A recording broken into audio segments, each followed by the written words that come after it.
those are some interesting points that he brought up, because it's true. It's a great development technology. The automation of cars is incident-free, but it needs more development.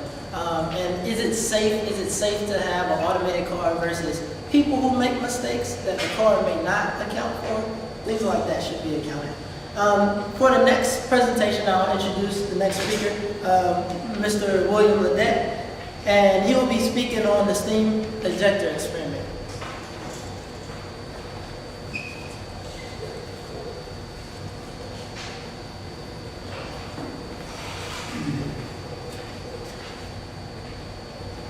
Thank you, Marcus. Hi guys, my name is William Ledette, and I'll be talking about the steam injector. So the first thing you might ask is, what is a steam injector? A steam injector is also known as a jet pump. What it does is it uses a converging-diverging nozzle to entrain secondary fluid at lower pressure and pump it into higher pressure. In this particular experiment, we're going to be using steam as our working fluid.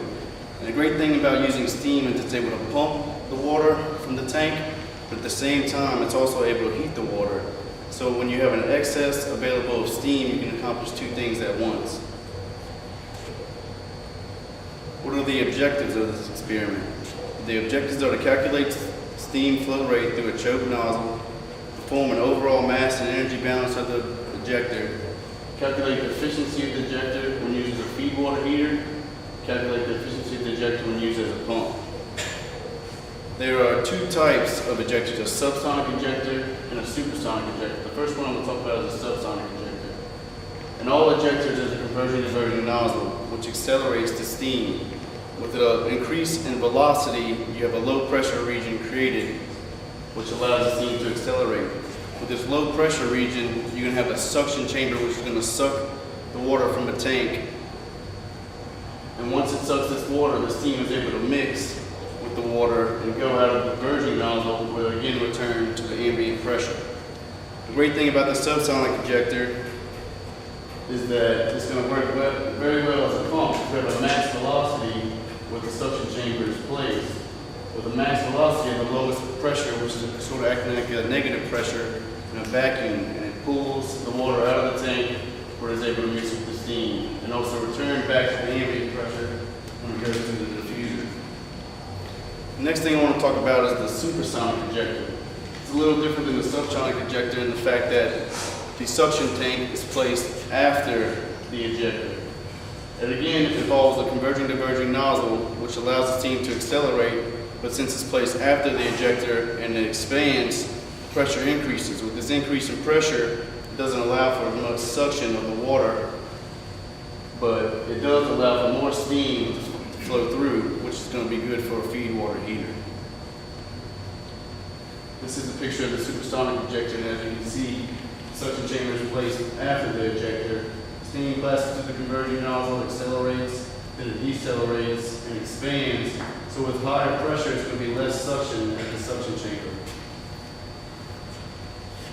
Some differences between the supersonic and subsonic ejector, as we talked about before. The subsonic ejector, the nozzle is placed at the throat, where it acts very good as a pump. But the supersonic ejector is placed after the ejector, where it acts very good as a steam water heater. Here's a schematic of our diagram. You got the inlet steam, you got the ejector, which is a converging nozzle, you got your water, and your two tanks. One thing you can measure is the efficiency of the pump.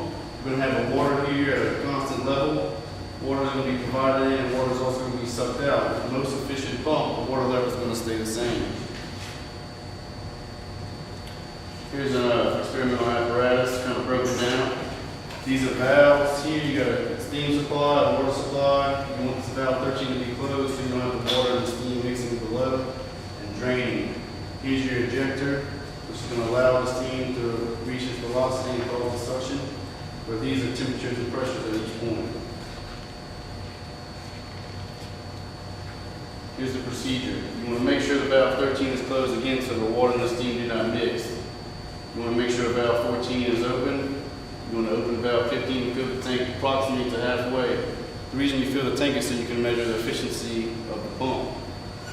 You open valve 10 to the tank pipeline from the ejector to tank 12. Open valve 9 to the suction pipeline from tank 11 to the ejector.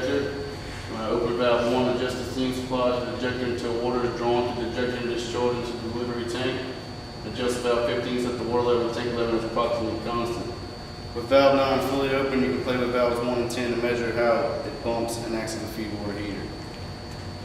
The varying of upstream and downstream pressures.